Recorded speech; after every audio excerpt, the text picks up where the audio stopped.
The blood-curdling thunder of 1,000 hooves shook the earth as Alina Adams sprinted across the plains of Fort Davis, Texas. The skirt of her powder blue dress clutched in white-knuckled fists, her lungs burning with the desperate need for air. It was 1872, and what had started as a peaceful day collecting wildflowers along the edges of her family's ranch had turned into a fight for her life. The cattle had appeared without warning, a storm of horns and muscle cresting the hill to the north. Alina had heard stories about stampedes, how they could turn the most docile herd into an unstoppable force of nature, but nothing prepared her for the reality of it. The ground trembled beneath her boots as she ran, her long auburn hair whipping behind her like a flag in a hurricane. "Move, girl," shouted a voice from somewhere to her right, but the words were swept away in the din of the stampede. Alina's feet caught on a rock and she stumbled, pitching forward onto the hard, packed earth. Pain lanced through her side as she scrambled to rise, but her limbs refused to cooperate. She looked up to see the leading edge of the herd bearing down on her, massive beasts with wild eyes and gleaming horns. In that moment, she was certain she would die. Then something struck her from the side, not a cow, but a man. Strong arms wrapped around her waist and lifted her bodily from the ground. The world tilted and spun as she was thrown over the back of a horse, the animal's muscles bunching beneath her as it leaped forward. Alina clung to the saddle horn, her vision blurring as pain radiated from her side. She glimpsed her savior broad shoulders in a worn leather vest, a flash of sandy blonde hair beneath a dusty hat before darkness crept in from the edges of her vision. "Hold on, miss," the man shouted over his shoulder, his voice deep and steady despite the chaos surrounding them. But Alina couldn't hold on. The darkness swallowed her whole and she slumped forward, consciousness fleeing as blood soaked through her dress. When she opened her eyes again, the world was quiet. She lay on something soft, a bedroll, she realized, spread across the floor of what appeared to be a small cabin. The ceiling above her was rough-hewn timber, and golden light from an oil lamp danced across the wooden beams. "You're awake." The voice came from her right, and Alina turned her head to see a man sitting beside her, a basin of water at his feet and bloodied cloth in his hands. He was handsome in a rugged way, with features carved by sun and wind, a strong jaw shadowed with stubble, and eyes the color of a summer sky. His shirt sleeves were rolled to the elbows, revealing corded forearms tanned by long days under the Texas sun. "Who?" Her voice emerged as a croak, her throat parched. "Quentin Atwood," he replied, setting aside the cloth and reaching for a tin cup. "Most folks call me Quinn." He slipped a gentle hand beneath her head, lifting it so she could drink. The water was cool and sweet against her dry lips, and Alina drank greedily until the cup was empty. "Thank you," she murmured, wincing as pain sliced through her side when she tried to shift positions. She glanced down to see that her dress had been replaced by a man's shirt that swallowed her small frame. Bandages wrapped around her midsection, visible beneath the borrowed garment. A flush of embarrassment warmed her cheeks. "You were hurt pretty bad," Quinn explained, following her gaze to the bandages. "Caught by a hoof, I reckon, had to stitch you up." Alina's eyes widened. "You stitched me?" Quinn nodded, his expression solemn. "7 stitches, my pa taught me. He was a doctor before we came west." He hesitated. "I hope you don't mind about the dress. It was ruined with blood and I needed to tend your wound." She should have been scandalized. A strange man had undressed her, seen her in her undergarments, touched her bare skin as he tended her injury. But all she felt was gratitude and something else, something warm that bloomed in her chest as she looked at his concerned face. "You saved my life," she said softly. "I can hardly be upset about a ruined dress." Relief softened his features. "What's your name, Miss?" Alina Adams. "My family's ranch is about 5 miles east of town." "The double A," he said with a nod of recognition. "Your father is Andrew Adams. You know him." "Everyone knows Andrew Adams." There was something in his tone she couldn't quite identify. "I work at the Broken Spur, foreman now." Alina recognized the name of the neighboring ranch, owned by the Blackwell family. Her father and old man Blackwell had been at odds for years over water rights and property boundaries. "I should get word to my family," she said, attempting to sit up. Pain lanced through her side and she gasped, falling back onto the bedroll. "Easy," Quinn cautioned, his hand on her shoulder. "That wound needs time to heal. I sent one of the Broken Spur boys to your ranch with news that you're safe but hurt. Said you'd be staying here until you're well enough to travel." "Here," Alina glanced around the small cabin. "Where is here exactly?" "Line shack at the western edge of Broken Spur land. I was checking fences when I spotted the Stampede." His eyes darkened with memory. "Nearly didn't get to you in time." "But you did," she said softly. "Thank you," Quinn shrugged, uncomfortable with her gratitude. "Any man would have done the same." "Perhaps, but it wasn't any man, it was you." Their eyes met and something electric passed between them. Quinn cleared his throat and stood, moving to the small stove in the corner of the cabin. "You should eat something. I've got stew." As he ladled the fragrant mixture into a tin bowl, Alina studied him covertly. He moved with an easy grace that belied his size, confident and sure in his motions. He was older than her 20 years. She guessed perhaps 28 or 30, with the weathered look of a man who'd spent his life outdoors. "Can you sit up if I help you?" he asked, returning with the bowl. "I think so." With gentle hands, he helped her into a sitting position, arranging blankets behind her back for support. The pain in her side was sharp but manageable, and the smell of the stew made her stomach rumble with hunger she hadn't realized she felt. "How long was I unconscious?" she asked as he handed her the bowl. "Almost a full day. It's near sunset now. You lost a fair amount of blood." Alina ate slowly, savoring the rich flavor of the stew. "This is delicious. Trail cooking, nothing fancy." "Better than anything our cook makes at the ranch," she assured him, and was rewarded with a small smile that transformed his face, softening the hard lines and making him look younger. "Your father will likely be here by morning," Quinn said, turning to stoke the fire. "I imagine he'll want to move you back to the double as soon as possible." There was something in his voice, resignation, perhaps. Alina realized with a start that she didn't want to leave. The thought was absurd. She barely knew this man, and she certainly shouldn't be alone with him in a remote cabin. Her mother would be horrified at the impropriety of the situation, and yet she felt safe with Quinn Atwood in a way she couldn't explain. "Tell me about yourself," she said, changing the subject. "How did you come to work for the Broken Spur?" Quinn settled back in his chair, stretching his long legs before him. "Not much to tell. My family came west from Virginia when I was 15. Pa set up as a doctor in Fort Davis for a spell, but he took sick 3 years later. Consumption. After he passed, my ma went back east to live with her sister. I stayed on, worked odd jobs until I hired on at the Broken Spur as a hand." His shoulder lifted in a shrug. "Been there 8 years now, and you're foreman now," Alina said.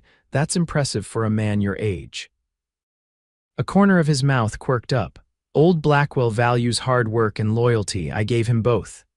"No wife?" The question slipped out before she could stop it, and Alina blushed. "I'm sorry, that was forward of me." Quinn didn't seem offended. "No wife," he confirmed. "Ranch life doesn't leave much time for courting, and most ladies in town aren't keen on a man who smells of horse and cattle."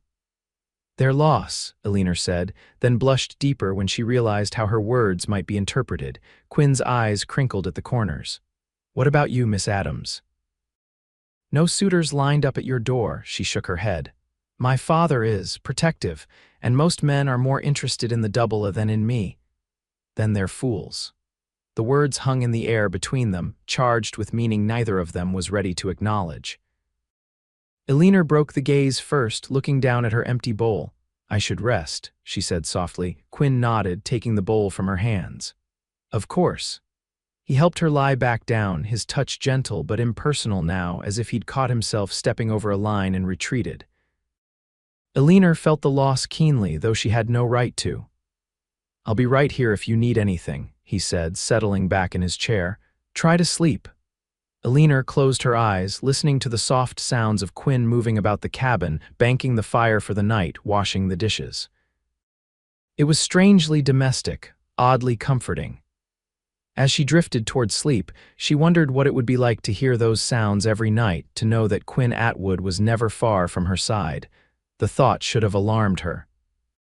Instead, it followed her into dreams filled with summer skies the exact color of a cowboy's eyes. Morning brought the sound of approaching horses, and her father's booming voice calling her name. Eleanor awoke with a start, pain shooting through her side at the sudden movement.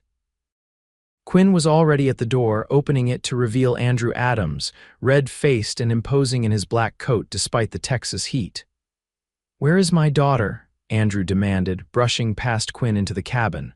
"Papa," Eleanor called, attempting to sit up. Quinn moved quickly to her side, supporting her with a strong arm around her shoulders. Andrew's eyes narrowed at the sight of them together, at Quinn's arm around his daughter, at her wearing what was clearly a man's shirt. "What is the meaning of this?" he thundered. "Get your hands off my daughter, Atwood." "Papa, please," Eleanor protested. "Mr. Atwood saved my life. The Stampede, I know about the Stampede." Andrew cut her off. "What I want to know is why my daughter has been kept here instead of being brought home where she belongs." Quinn's jaw tightened, but his voice remained calm.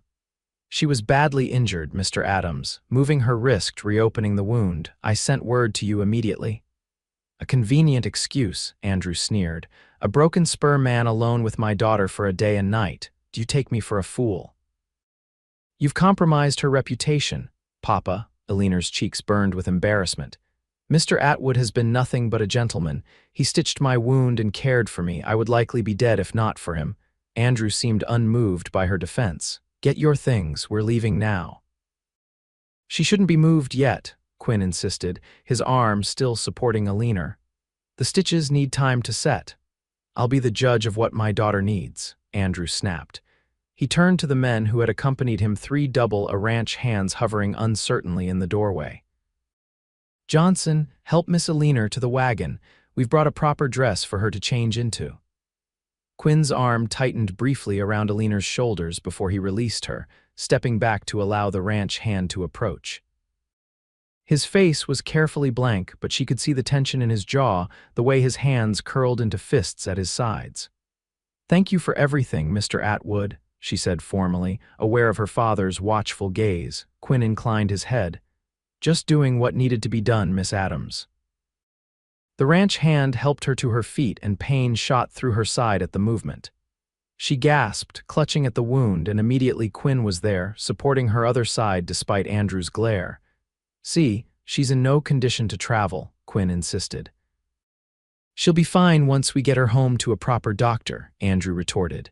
"At least let her ride in the wagon instead of on horseback," Quinn pleaded. "And go slow over the rough ground." Andrew's eyes narrowed, but he nodded curtly. "Of course, I'm not a barbarian, Atwood. I want what's best for my daughter." Eleanor was helped into the small bedroom area of the cabin to change into the dress her father had brought. The movement was agony, and by the time she emerged, pale and sweating, she knew her father was wrong to move her so soon. But pride wouldn't allow him to admit it, and she lacked the strength to argue. As the ranch hands helped her into the wagon, Quinn approached, carrying a small bundle. "Clean bandages," he said, handing them to her. "And some herbs for tea that will help with the pain and prevent fever." Their fingers brushed as she took the bundle, and Eleanor looked up to meet his eyes. "Thank you," she said softly, "for everything." "Take care of yourself, Miss Adams," he replied, his voice equally quiet. She nodded, unable to find words for all she wanted to say. How could she explain that in the space of a day, this man had become important to her in a way she couldn't articulate? Andrew climbed up to sit beside her in the wagon, taking the reins from the ranch hand. With a flick of his wrist, they started moving, the jostling of the wagon sending waves of pain through Eleanor's wounded side. She looked back once to see Quinn standing outside the cabin, watching them go, his tall figure growing smaller as the distance between them increased. Something ached in her chest that had nothing to do with her physical wound. Eleanor wondered if she would ever see Quinn Atwood again. The journey back to the Double O was excruciating, each bump and dip in the rough trail sending shards of pain through Eleanor's side. By the time they reached the sprawling ranch house, she was pale and trembling, her dress damp with sweat. Dr. Mitchell, summoned from town in anticipation of their return, examined the wound with pursed lips. "These stitches are remarkably well done," he admitted grudgingly. Who did you say performed them? Quentin Atwood, Alina replied, wincing as the doctor prodded gently around the wound. The foreman at the broken spur. Well, he did a fine job, better than many medical students I've trained. The doctor glanced at Andrew. Though moving her so soon was unwise, the wound shows signs of stress. She should remain in bed for at least a week, preferably 2. Andrew had the grace to look chagrined. Will she be all right, with proper rest and care? Yes. Dr. Mitchell prepared a dose of laudanum for Alina. This will help with the pain. I'll leave more with instructions for your housekeeper. As the days passed, Alina's body healed, but her thoughts remained fixed on the man who had saved her life. She found herself watching the horizon from her bedroom window, hoping for a glimpse of a rider from the broken spur, but none came. Why would he come? She asked herself.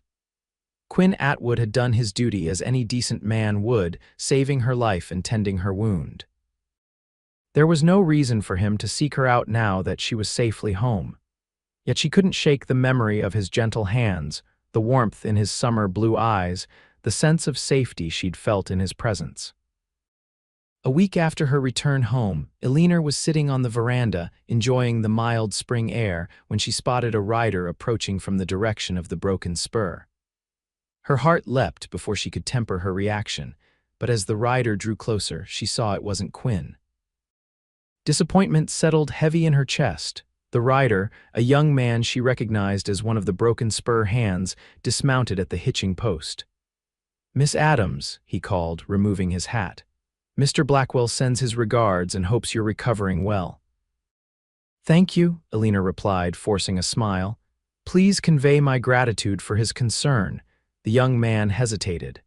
"And, Mr. Atwood asked after you as well, wanted to know if your stitches were healing proper." Warmth bloomed in Alina's chest. "Please tell Mr. Atwood that I am recovering well, thanks to his skillful care." The doctor was most impressed with his stitching. The cowboy nodded, replacing his hat. "I'll tell him, he'll be pleased to hear it."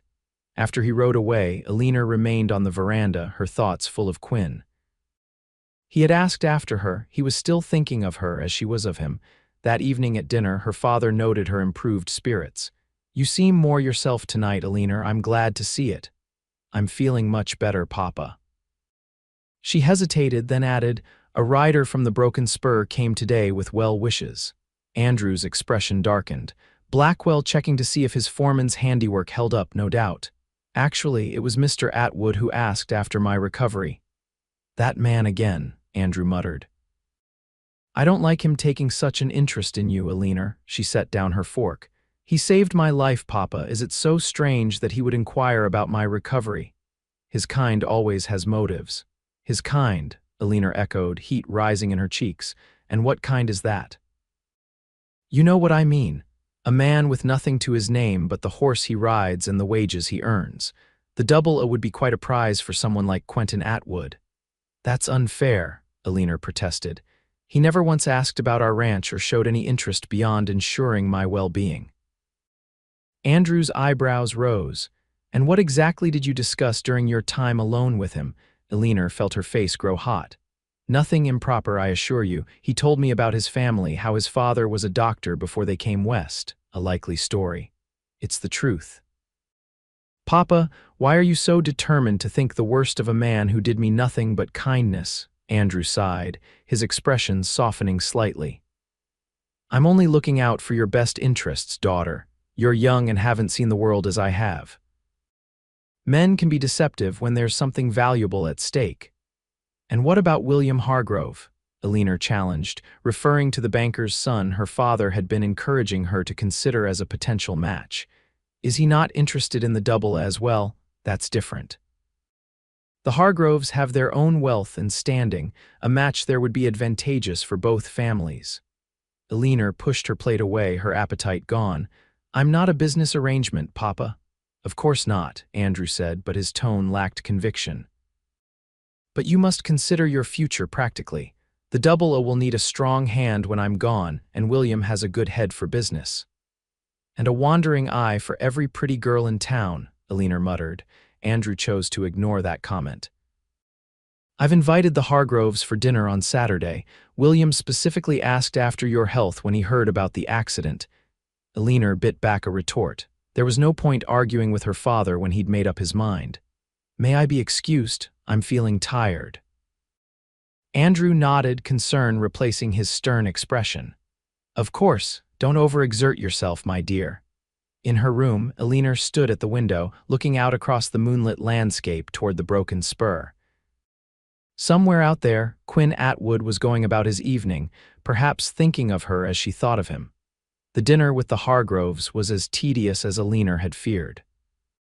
William Hargrove monopolized the conversation with stories of his business acumen and his recent trip to Austin, pausing only to shoot what he clearly believed were charming smiles in Eleanor's direction. And how are you recovering, Miss Adams? He finally asked, as if suddenly remembering why the dinner had been arranged in the first place. Much better, thank you, Eleanor replied politely. A terrible business, that Stampede, William said with a shake of his head. Lucky that broken spur fellow happened to be nearby. Yes, very fortunate, Eleanor agreed, her thoughts drifting to Quinn. Though I must say, William continued, leaning closer and lowering his voice to what he probably thought was a discreet level, there's been some talk in town about the propriety of your situation. Alone with a cowhand overnight, Eleanor stiffened. Mr. Atwood saved my life at great personal risk, Mr. Hargrove, and he is the foreman of the broken spur, not a mere cowhand. William waved a dismissive hand. Form and hand, it's all the same. The point is, people are talking.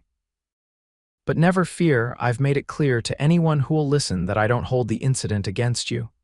How magnanimous of you, Eleanor said, unable to keep the edge from her voice. William didn't seem to notice her sarcasm. Indeed. After all, you were unconscious for much of the time, from what I understand. Hardly your fault if this Atwood fellow took advantage of the situation. Eleanor's hands clenched in her lap. Mr. Atwood did nothing improper. He treated my wounds with the utmost professionalism and respect. Of course, William agreed, though his tone suggested he believed otherwise. Still, the fact remains that your reputation has suffered a bit of a tarnish. Nothing that can't be polished away with the right association, of course. The implication was clear. William Hargrove considered himself magnanimous for still pursuing her despite the scandal of her rescue, as if her near-death experience and Quinn's life-saving actions were something shameful. Before Eleanor could form a suitably cutting response, the front door burst open and one of the ranch hands rushed in, hat in hand. Begging your pardon, Mr. Adams, but there's trouble. Cattle rustlers hit the north pasture, took near 30 head. Andrew was on his feet immediately. When? Must have been earlier today. Jackson was riding fence and found the cut wire about an hour ago. We've gathered a posse to track them. I'll ride with you. Andrew turned to the Hargroves. My apologies for the interruption. Duty calls. Of course, Mr. Hargrove Sr. said, rising as well. We should be getting back to town anyway. William, help your mother with her wrap. As the Hargroves prepared to leave, William leaned close to Eleanor. Perhaps we could continue our conversation another time. I'll call on you next week, Eleanor forced a smile. Safe journey, Mr. Hargrove. After seeing the Hargroves out, Eleanor turned to her father, who was checking his revolver. Be careful, Papa, Andrew kissed her forehead. Always am. Don't wait up, we might be out all night if the trail is clear. After her father and the ranch hands rode out, the house seemed eerily quiet. Eleanor tried to read, but found herself unable to concentrate, her thoughts divided between concern for her father and lingering irritation at William Hargrove's presumptuous attitude. The sound of approaching hoofbeats an hour later brought her to the window. A rider was coming fast, and for a moment her heart leapt with the wild hope that it might be Quinn. But as the figure drew closer, she recognized Jackson, one of the newer ranch hands. She hurried to the door as he dismounted. What's happened? Is my father all right? Jackson removed his hat, his young face grave. Your father's fine, Miss Adams, but there's been gunfire. The rustlers are holed up in Cottonwood Canyon and they've got us pinned down. Your father sent me back to fetch more men and ammunition. How many rustlers? At least 6 that we could see. They've got the high ground. Elinor's stomach twisted with worry. The double-O was short-handed with several men in town for supplies.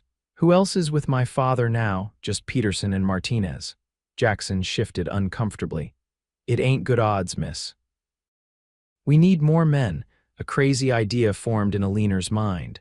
The Broken Spur is closer to Cottonwood Canyon than town is. Jackson blinked. Yes, madam, but ride there. Ask for help. But Mr. Adams and Mr. Blackwell, this isn't about their feud, Elinor cut him off. This is about my father's life. Go to the Broken Spur. Ask for Quinn Atwood. Tell him Elinor Adams requests his help. Jackson hesitated only a moment before nodding. Yes, madam. As he rode off, Elinor prayed she'd made the right decision. Her father would be furious that she'd asked the Broken Spur for help, but his pride wasn't worth his life. It was the longest night of Elinor's life.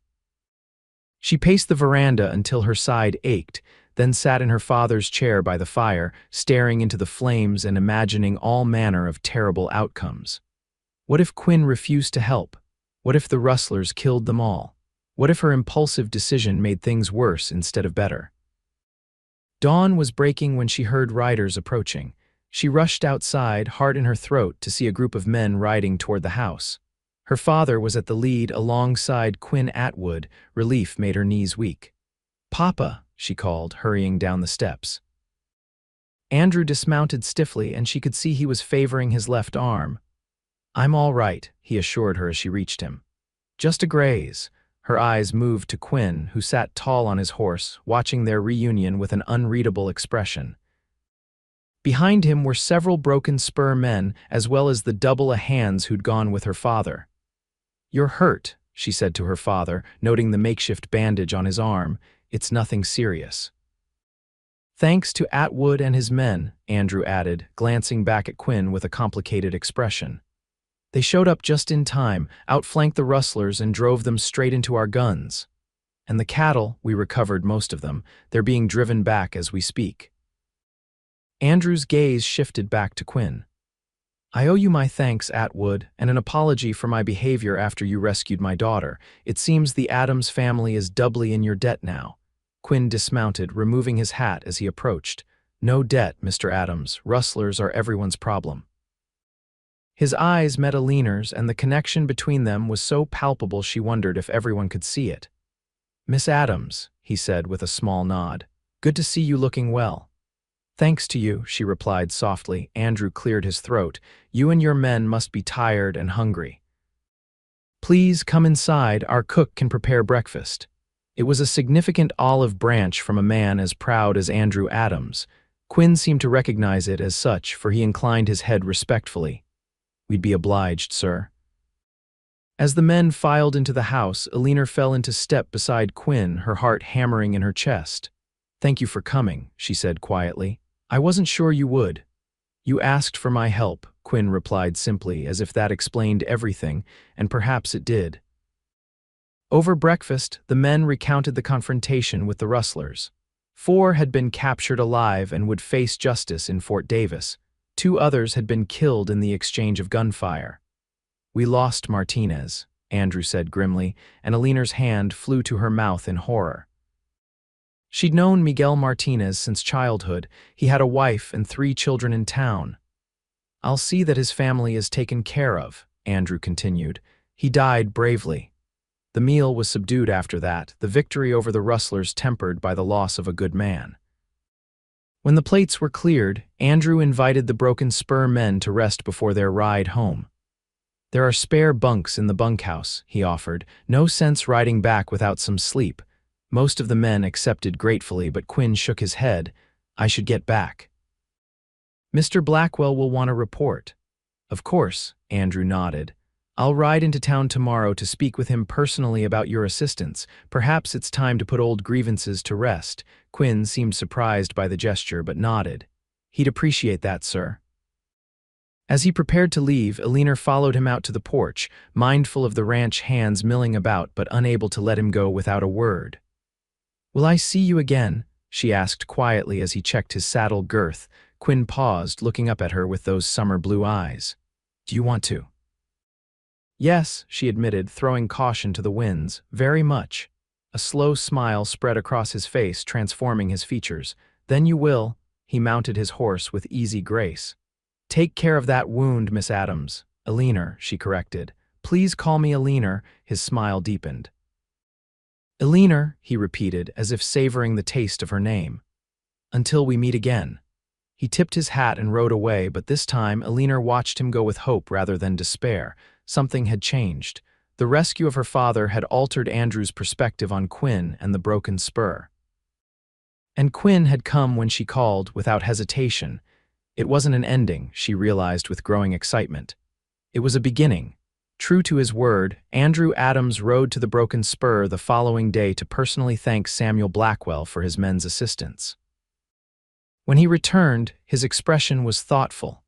Old Blackwell isn't as unreasonable as I remembered, he admitted to Eleanor over dinner.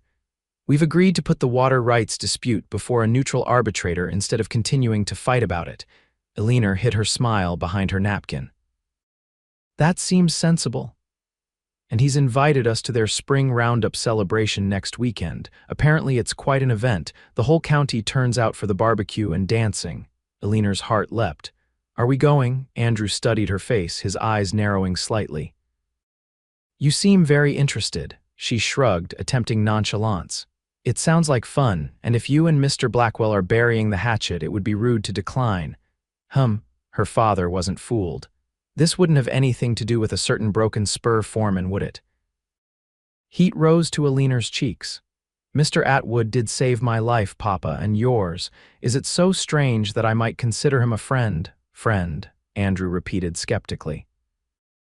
Eleanor, I may have revised my opinion of Atwood. He's a good man in a fight, I'll grant him that, but that doesn't mean I consider him suitable for my daughter. I didn't say anything about, you didn't have to, I know that look, Andrew sighed. He's still a cowboy with no prospects beyond his monthly wage. You're the heir to one of the largest ranches in the county. Eleanor set down her fork. Is that all that matters to you? A man's wealth and position? Of course not. But these things do matter in a marriage. I want you to have security, stability. Like William Hargrove offers, she challenged. Andrew nodded. Exactly. William may not be perfect, but he could provide for you, give you the kind of life you deserve. And what if that's not the life I want? Her father frowned. What other life is there for a woman of your standing? Eleanor took a deep breath. I don't know yet, but I'd like the chance to find out for myself. Andrew studied her for a long moment, then sighed heavily. You're so like your mother, stubborn as the day is long. His expression softened. We'll go to the roundup celebration, but I expect you to behave with propriety. No wandering off alone with Atwood. Eleanor smiled, victory sweet. Of course, Papa, thank you. The week leading up to the roundup celebration passed with excruciating slowness for Eleanor. She found herself looking for any excuse to ride out on the property, hoping for a glimpse of Quinn, but their paths didn't cross. When Saturday finally arrived, she spent an unprecedented amount of time on her appearance, finally settling on a sky-blue dress that brought out the color of her eyes. Her auburn hair swept up in a style that was fashionable yet practical for an outdoor gathering. You look beautiful, her father commented as he helped her into the buggy. Every eligible bachelor in the county will be falling over himself to dance with you. Eleanor smiled noncommittally. There was only one man she was interested in dancing with. The Broken Spur Ranch was alive with activity when they arrived. Dozens of wagons and horses were gathered near the main house, and the savory scent of barbecue filled the air. A wooden platform had been constructed for dancing, and a small band was already playing lively tunes. Samuel Blackwell himself came to greet them, a burly man with silver hair and a booming laugh. Adams, glad you could make it, and this must be your daughter. A pleasure, Miss Adams. Thank you for having us, Mr. Blackwell, Eleanor replied politely, her eyes scanning the crowd for a certain tall figure. Please enjoy yourselves. Food's over yonder, drinks beside the dancing platform. We'll be starting the competitions soon, roping, riding, that sort of thing. Our boys love to show off. As Blackwell led her father away, presumably to introduce him to other guests, Eleanor continued her search for Quinn. She spotted several broken spur hands she recognized from the night of the rustler incident, but not the foreman, looking for someone. The deep voice behind her sent a shiver down her spine. She turned to find Quinn standing there, hat in hand, looking more handsome than she remembered in a clean shirt and vest, his sandy hair neatly combed. "Mr. Atwood," she greeted him, unable to keep the pleasure from her voice. "Miss Adams." His eyes traveled over her, appreciation evident in his gaze. "You look lovely. Thank you, and thank you again for helping my father last week. It meant a great deal to him, and to me." Quinn shifted his hat in his hands. "Your message said you needed help." That was all I needed to know. The simple statement warmed her from the inside out. "Will you be participating in the competitions today?" A smile played at the corners of his mouth. "I've been told it's expected of the foreman to show the younger hands how it's done." "Then I look forward to watching you." Their eyes held for a long moment until someone called Quinn's name from the direction of the corrals. "Duty calls," he said with a hint of regret. "Save me a dance later," Elena nodded, heart fluttering. "I'd like that." As Quinn walked away, Elena became aware of someone watching her. She turned to see William Hargrove approaching, a tight smile on his face. "Miss Adams, I didn't expect to see you here." "Mr. Hargrove," she acknowledged coolly. "I might say the same." "The bank has business with many ranches in the area," he explained. "One must maintain good relations with all potential clients." His gaze followed Quinn's retreating figure. "I see you're already renewing certain acquaintances." Elena bristled at his tone. "Mr. Atwood was kindly welcoming us to the Broken Spur." "Of course." William's smile didn't reach his eyes. "Your father mentioned you might join my family for dinner again next week. Perhaps Wednesday." "Did he?" Elena feigned surprise. "He hasn't mentioned it to me." William's smile faltered slightly.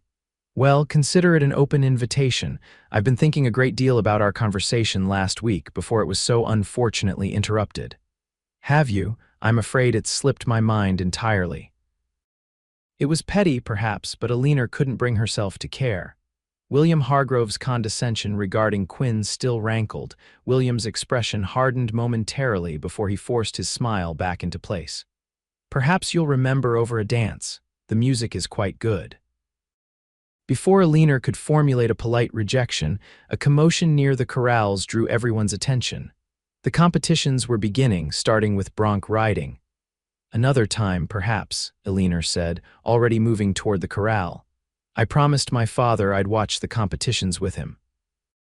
She located Andrew among the spectators gathering around the corral and joined him, relieved to escape William's company. Her father gave her a knowing look, but said nothing as they turned their attention to the events. The competitions were thrilling wild horses bucking across the corral, sending cowboys flying. Cattle roping contests that showcased incredible skill with a lasso, races that sent dust flying as horses thundered past. Through it all, Elena watched Quinn, who participated in several events with a quiet confidence that set him apart from the showier cowboys. When it came to the roping competition, Quinn's performance was a masterclass in precision and timing. He finished with a time that none of the other hands could match, earning congratulatory slaps on the back from his colleagues and an approving nod from Blackwell. As the competitions concluded and people began drifting toward the food tables, Elena found herself separated from her father in the crowd. She was looking for him when Quinn appeared at her side. "Impressed?" he asked, a rare teasing note in his voice. "Very," she admitted with a smile. "Though I suspect you don't need me to tell you how skilled you are," Quinn shrugged. "A man likes to hear he's done well from a pretty woman." The compliment, casual as it was, brought warmth to Elena's cheeks. "Your roping was particularly impressive." "Where did you learn to handle a lasso like that?" "Had a good teacher when I first started. Old Mexican vaquero named Esteban. He could rope a fly off a horse's ear at 20 paces. Quinn glanced toward the food tables. "Have you eaten yet?" "Not yet. Allow me to fix you a plate." "The cook here makes the best barbecue in 3 counties. Elena hesitated, conscious of her father's warning not to wander off alone with Quinn, but they would hardly be alone at the crowded food tables. "I'd like that." They made their way through the throng, Quinn's tall presence beside her somehow both exciting and comforting. He was solicitous as he helped her fill a plate with sliced beef, beans, and corn bread, ensuring she had everything she needed before serving himself. They found a relatively quiet spot beneath a large oak tree to eat. Elinor was acutely aware of the glances cast their way the double heiress and the broken spur foreman making quite the topic of conversation. She found she didn't care. "You seem at home here," she observed as Quinn leaned back against the tree trunk. "The broken spur's been good to me," he acknowledged. "Blackwell's a fair boss, gives a man room to prove himself. And yet you don't have your own spread." It wasn't a question, merely an observation echoing her father's concern about Quinn's prospects. Quinn's eyes met hers, understanding in their depths. "Not yet, but I'm working toward it. Have a piece of land picked out up near Coyote Creek. Another couple of years and I'll have enough saved to make an offer. You've planned it all out. A man should have goals," he hesitated. "Especially a man who might hope to have a family someday." The implication hung in the air between them, charged with possibility. Before Elinor could respond, the band struck up a lively tune, and people began gathering around the dance platform. "I believe you promised me a dance," Quinn said, setting aside his empty plate and standing. He held out his hand. "Unless you've changed your mind." Elinor placed her hand in his, feeling the calluses on his palm, the gentle strength in his fingers. "I haven't changed my mind." He led her to the platform, where couples were already twirling to the music. As Quinn's arm slipped around her waist, Elinor was transported back to the cabin, to the moment he'd supported her as she sat up. The same strength was there, but now there was a different kind of intimacy in his touch. They moved together as if they'd danced 100 times before, Quinn guiding her through the steps with surprising grace for a man who spent his days on horseback. Elinor was conscious of eyes on them, her father's concerned gaze, William Hargrove's disapproving stare, the curious looks of the other guests, but all that mattered was the man before her, his summer blue eyes never leaving her face. "People are watching us," she murmured as he twirled her. "Let them," Quinn replied, unconcerned. "Are you worried about your reputation, Elinor?" The sound of her name on his lips sent a thrill through her. "No, are you worried about yours?" His smile was slow and warm. "What reputation would that be?" The confirmed bachelor. "The dedicated foreman with no time for courting. Maybe I just hadn't met the right woman to court." The simple statement, delivered without artifice or pretense, made Elinor's heart skip a beat. "And have you now?" Quinn's arm tightened slightly around her waist. "I think I have." The question is whether she'd have me. Before Elinor could respond, the music ended, and polite applause broke out around them. Quinn released her reluctantly as another tune began, a slower waltz.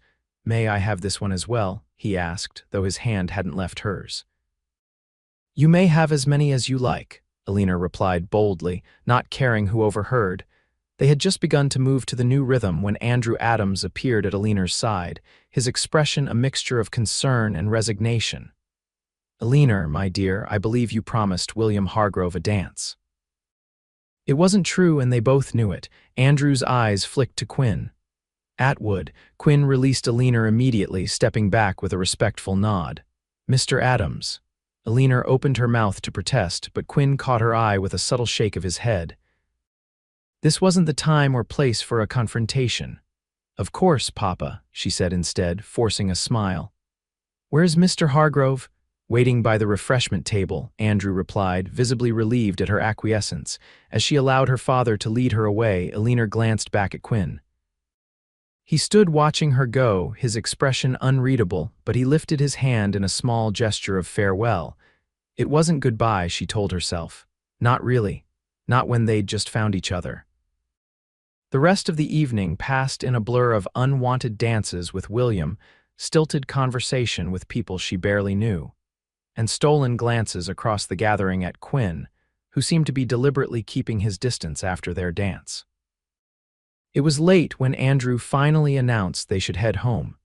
Elinor searched the crowd one last time for Quinn, but didn't see him. Disappointment settled heavy in her chest as she climbed into the buggy beside her father. They had driven about a mile when Andrew cleared his throat. You and Atwood seemed quite familiar with each other. Alina chose her words carefully. We've shared some significant experiences. That tends to create a bond. A bond, Andrew repeated. Alina, I understand you feel gratitude toward the man. It's not gratitude, Papa, she interrupted, tired of pretending. I admire him, I enjoy his company, and yes, I care for him. Andrew was silent for a long moment. I see, do you? Because all you seem to see is his position, not who he is. Alina turned to face her father. Quinn Atwood is one of the finest men I've ever met. He's honest, hardworking, brave, and kind. Why can't that be enough? Because life isn't a romantic novel, Alina. Marriage is a practical partnership as much as an emotional one. Andrew sighed heavily. I only want what's best for you. Then trust that I know my own heart and mind. You're young. I'm 20 years old, Papa. Many women my age are already married with children. Andrew's hands tightened on the reins. And is that what you want? To be a cowboy's wife, living in some crude cabin, struggling to make ends meet? The image should have been off-putting, but Alina found herself picturing the simple domestic scene with a surge of longing. If it was with the right man, yes. Her father fell silent again, and they completed the journey home without further discussion. But as Andrew helped her down from the buggy at the ranch house, he surprised her by saying, "Invite him to dinner." Alina blinked. What? Atwood. Invite him to dinner next Sunday. Andrew's expression was one of resignation mixed with determination. If he's truly the man you believe him to be, I should get to know him better. Joy bubbled up inside her. Really, Papa, really? Andrew patted her hand. I can't promise to approve, but I can promise to try to keep an open mind.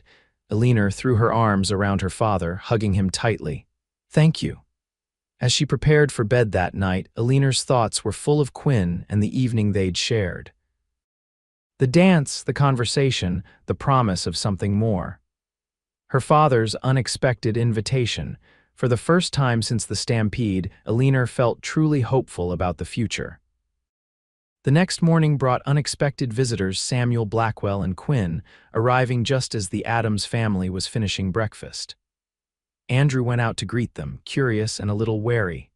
Blackwell, Atwood, what brings you to the double so early? Blackwell dismounted, his expression grave. Trouble, Adams. We lost 24 head overnight, cut fence on the east boundary. Quinn here found the trail leading straight onto your land. Andrew stiffened. What exactly are you suggesting? Not suggesting anything, Blackwell said, raising his hands placatingly. Just stating facts. The cattle were driven this way. And you think my men had something to do with it? Andrew's voice had gone dangerously quiet. Alina had followed her father outside and now stood on the porch, watching the exchange with growing concern. Her eyes met Quinn's, and she saw the same worry reflected there. I think rustlers had something to do with it, Blackwell clarified. Same ones you had trouble with last week, I'd wager. Quinn thinks they might be using one of your old line shacks as a hideout. Andrew's posture relaxed slightly. The one in Willow Canyon, it's been abandoned for years. Blackwell nodded. That's the one. We'd like your permission to check it out. No sense riding in armed onto another man's land without asking first. I appreciate the courtesy, Andrew said, his tone softening. I'll come with you. Let me gather some men.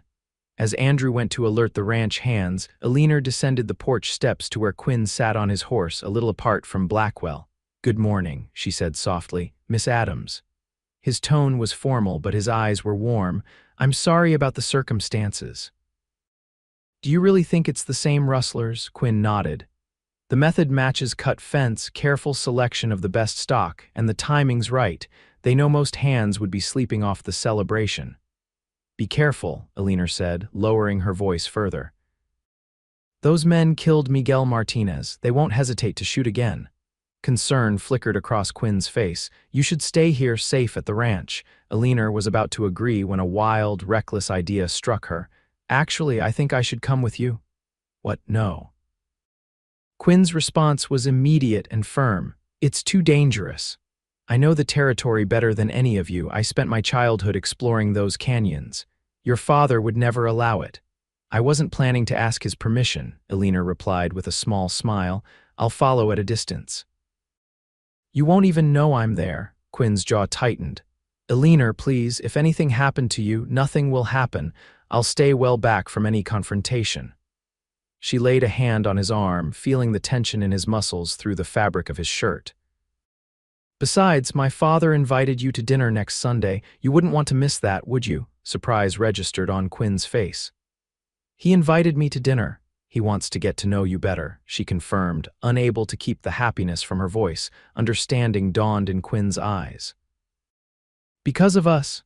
Yes. A slow smile spread across his face, transforming his features in a way that made Eleanor's heart race. Then I definitely can't miss it. So we have an agreement. You'll let me come along today, and I'll make sure you're properly fed next Sunday. Quinn shook his head, the smile fading. No deal, it's too dangerous, Eleanor. These men are killers. Before she could argue further, Andrew returned with 4 armed ranch hands. We're ready, he announced, mounting his horse. Let's go find these rustlers and put an end to this. Quinn gave Eleanor one last warning look before turning his horse to join the group. She watched them ride out, torn between frustration and anxiety. The moment they disappeared from view, she made her decision. Running to the stable, she saddled her mare, a swift bay named Penny. Eleanor knew a shortcut to Willow Canyon that would allow her to get there ahead of the men, assuming they followed the rustlers' trail. She packed her father's spare revolver, just in case, and set out, staying off the main trails and keeping to the cover of trees and ravines whenever possible. The old line shack was exactly where her father had said, nestled in a small clearing backed against the steep wall of Willow Canyon. Eleanor approached cautiously, dismounting and tethering Penny in a grove of cottonwoods a safe distance away.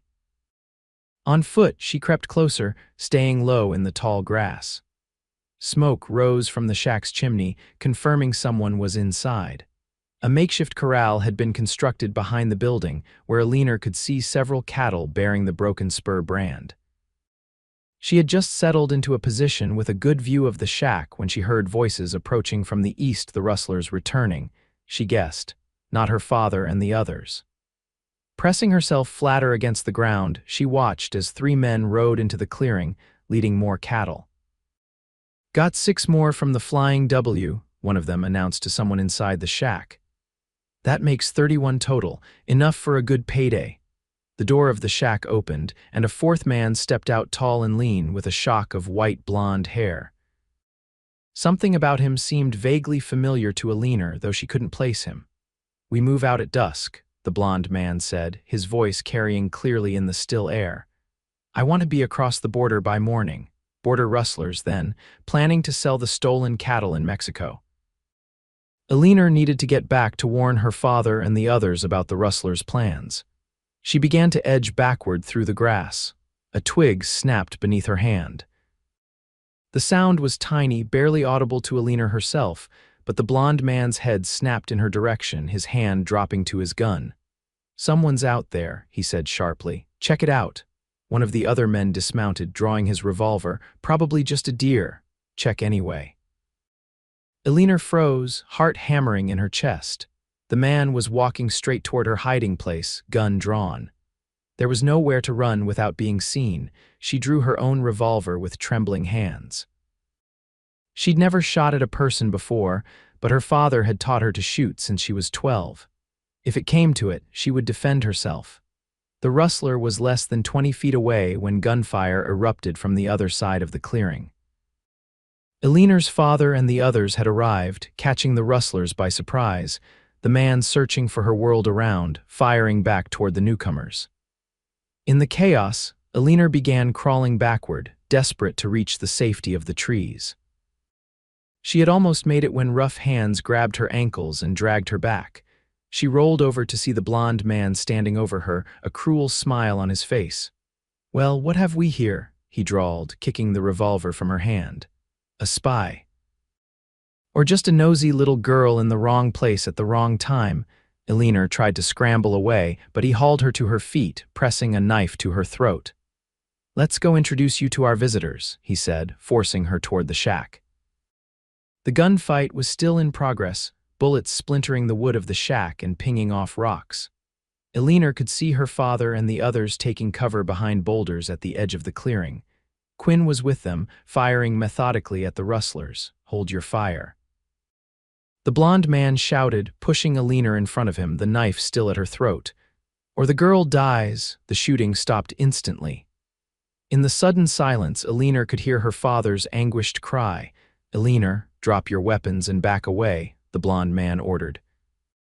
"Or I'll cut her pretty throat."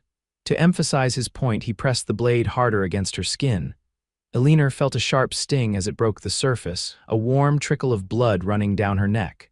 "Don't hurt her," Andrew called, his voice strained. "We'll do whatever you want." One by one, the men tossed their guns into the open and backed away from their cover. "That's better," the rustler said. "Now, here's what's going to happen. We're leaving with our cattle. The girl comes with us as insurance. Once we're safely away, we'll let her go." "You're lying," Quinn said, his voice carrying across the clearing. "You'll kill her as soon as you're clear." The blond man laughed. "Maybe, but it's the only chance she's got." Alina's eyes locked with Quinn's across the distance. She saw something there, a plan forming, a silent message. He gave her the slightest of nods. Understanding flooded her. He wanted her to create a distraction, to give him an opportunity to act. Taking a deep breath, Alina suddenly went limp in her captor's arms, as if fainting. Startled, his grip loosened just enough for her to slam her elbow hard into his stomach. The man grunted in pain, the knife wavering from her throat for just a second, but it was enough. Alina tore free and dropped to the ground as Quinn moved with lightning speed, diving for the nearest discarded weapon. Gunfire exploded once more. Alina scrambled toward the shelter of the shack, keeping low. A bullet whined past her head, embedding itself in the wooden wall inches from her face, from her new position. She could see Quinn and her father both firing at the rustlers, while Blackwell and the ranch hands moved to outflank them. The blond leader was shouting orders, trying to rally his men for a retreat. One of the rustlers made a break for the horses, but a shot from Quinn dropped him before he reached them. Another fell to Andrew's gun as he tried to circle behind the ranch hands. The blond man, seeing his companions fall, suddenly charged toward Alina, clearly intending to use her as a hostage once more. She pressed herself against the shack, nowhere to run. A shot rang out. The rustler staggered, a look of surprise crossing his face as a bloom of red appeared on his chest. He toppled forward, landing in a heap at Alina's feet. Quinn was running toward her, his face a mask of fear and determination. Behind him, the last rustler threw down his weapon in surrender. "Alina," Quinn reached her, hands moving over her frantically, checking for injuries. "Are you hurt? Did he cut you?" She touched the small cut on her neck, her fingers coming away with a smear of blood. "It's just a scratch." Relief washed over his face, quickly replaced by anger. "What were you thinking, coming out here? You could have been killed." "I wanted to help," she said, voice small, "by getting yourself captured, by forcing us to throw down our weapons." Quinn's hands tightened on her shoulders. "Do you have any idea how terrified I was when I saw you with that knife at your throat?" Before she could respond, Andrew was there, pulling her into a fierce hug. "Alina, thank God, when I saw you in that animal's hands." He pulled back to look at her, his face pale. "What are you doing here?" "I thought you were safe at home." "I'm sorry, Papa," she whispered, tears filling her eyes. "I wanted to help, and I thought I knew the area better than anyone." Andrew hugged her again, his relief palpable. "We'll discuss your disobedience later. Right now, I'm just grateful you're alive." He looked over her head at Quinn. "Thank you for that shot. It was perfectly timed." Quinn nodded, still breathing hard. Couldn't have done it if she hadn't created that distraction. Andrew's brow furrowed as he released Alina. Distraction. Quinn explained the silent communication that had passed between them, how Alina had understood what he needed her to do without a word being spoken. Andrew looked from Quinn to his daughter, a new understanding in his eyes. "You two, you understand each other." It wasn't a question but an observation and perhaps an acceptance. "Yes," Quinn said simply, his eyes meeting Alina's. "We do." In that moment, something shifted in Andrew Adams. He looked at Quinn not as a cowboy who had designs on his daughter, but as a man who had saved her life. Again. "Let's get these rustlers secured and the cattle sorted out," he said after a moment. "And then let's go home." All of us, he added, with a meaningful look at Quinn. As they rode back to the double several hours later, Elinor beside Quinn, the stolen cattle being driven ahead of them by the combined forces of the two ranches, she felt a sense of peace despite the day's dangers. "You're still coming to dinner next Sunday, aren't you?" she asked Quinn. He looked at her, his expression serious. "After today, I'd be surprised if your father lets me anywhere near you. You saved my life, again." "After you nearly got yourself killed by following us," Quinn pointed out, "and your father knows I encouraged you to stay home." "He also knows we work well together," Elinor said. "You saw his face when you explained about our silent communication." Quinn was quiet for a moment. "What are you hoping for, Elinor? Between us, I mean." The directness of the question took her breath away, but she answered with equal honesty. "Everything, a future together." He reined his horse to a stop, and she did the same. The others continued ahead, giving them a moment of privacy. "I have very little to offer you," Quinn said quietly. "A foreman's wage, the promise of a small ranch someday if my savings hold out. A life of hard work and uncertainty. And yourself," Elinor added. "Your heart, your strength, your kindness. That's what I want, Quinn, not William Hargrove's bank account or anyone else's fortune." Quinn's eyes searched her face, looking for any sign of doubt or hesitation. Finding none, he reached across the space between their horses to take her hand. "Then I'll be at dinner on Sunday," he said, "and I'll speak to your father about my intentions." Elinor's heart soared. "And what intentions are those, Mr. Atwood?" A slow smile spread across his face. "To court you properly, Miss Adams, if you'll have me." "I will," she said without hesitation.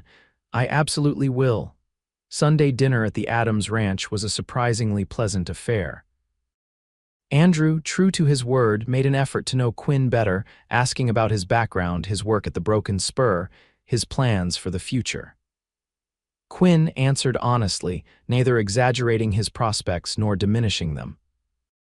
When the meal was over, and Elinor had tactfully excused herself to give the men privacy, Quinn formally asked Andrew's permission to court Elinor.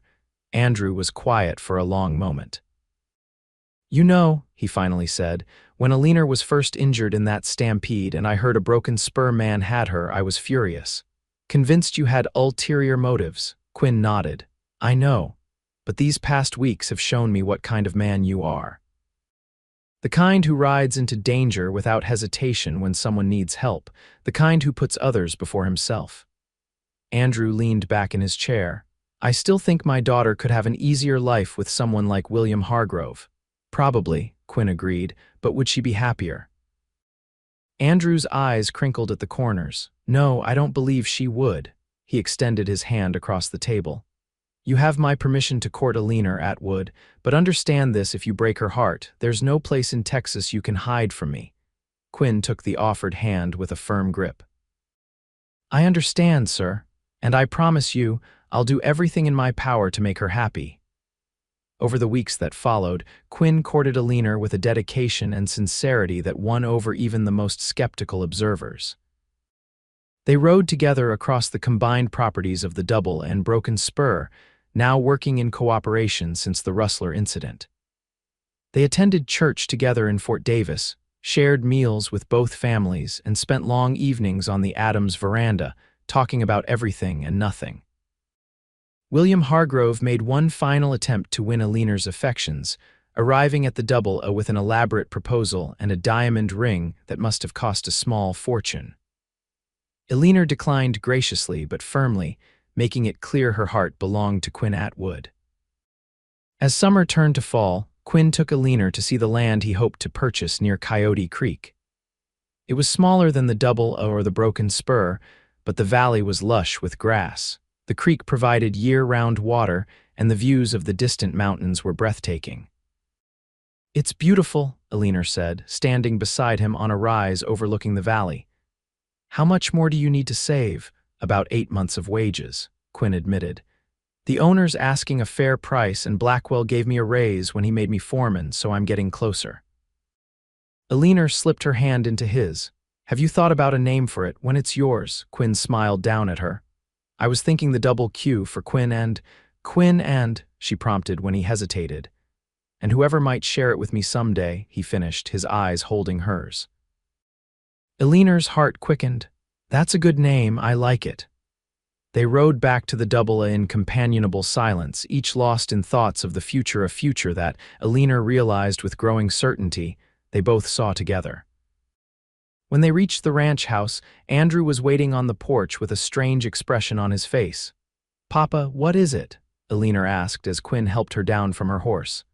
"I've been doing some thinking," Andrew said, gesturing for them to join him on the porch.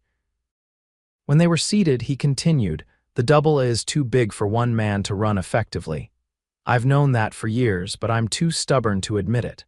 Quinn and Eleanor exchanged puzzled glances. "I've drawn up papers to create a partnership," Andrew continued. "I'm offering you a quarter share in the double A, Quinn, with the understanding that your role would grow over time." Quinn stared at him, clearly stunned. "Mr. Adams, I don't know what to say." "Say yes," Andrew replied. "You've proven yourself a capable manager and a good man.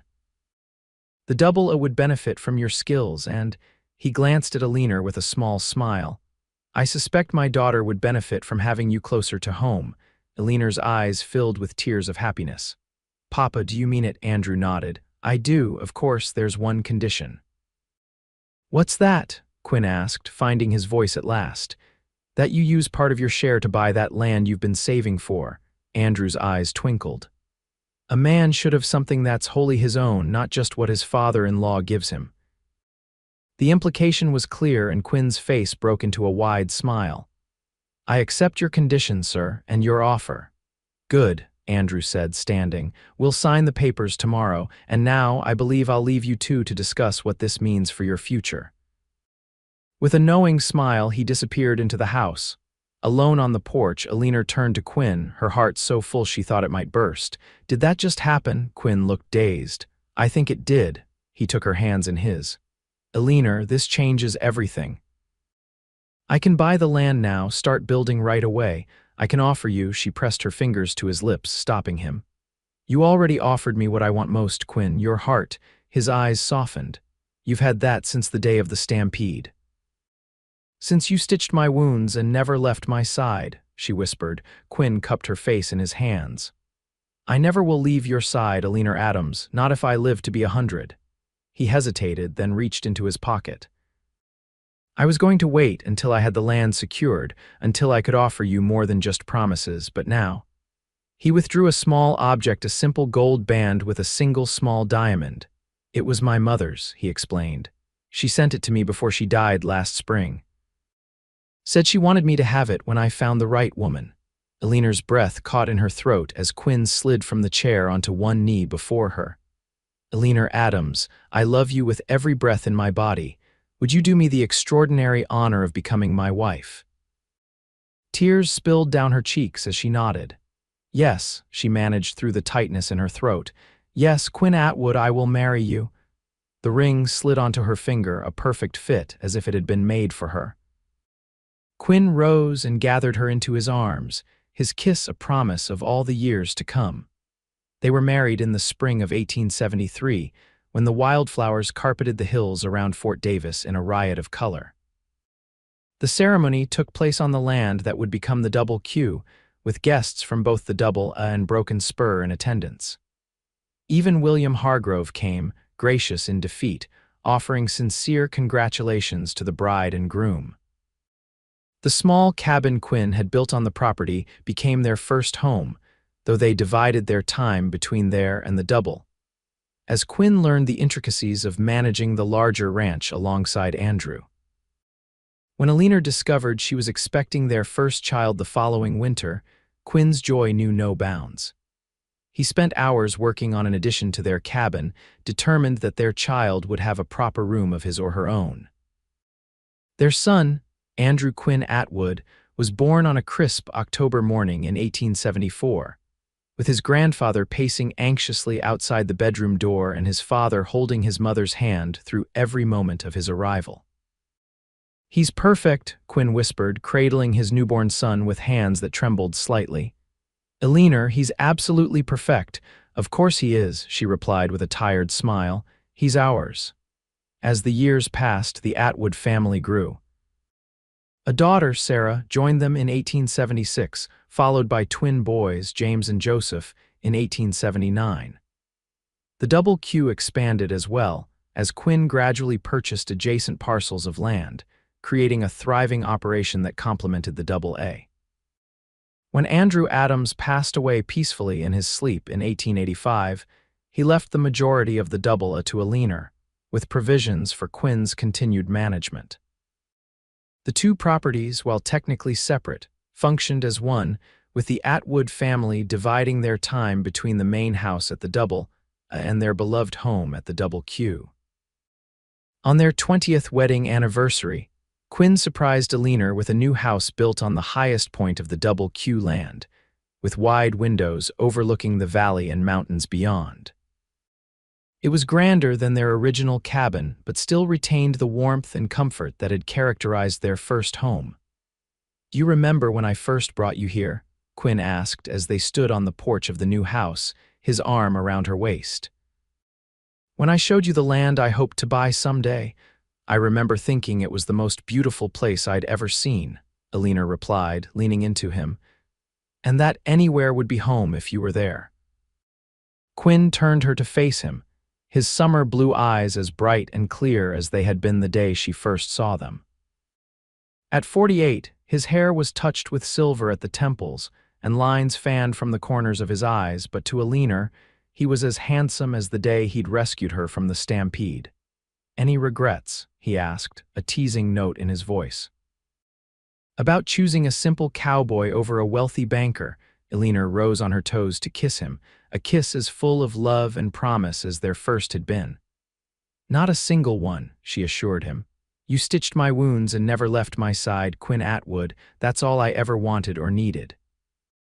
As the Texas sun set behind the mountains, painting the sky in shades of gold and crimson, Quinn and Aliner stood together on the porch of the home they had built, surrounded by the land they had nurtured, secure in a love that had begun in the chaos of a stampede and grown to encompass a family, a legacy, and a lifetime of happiness.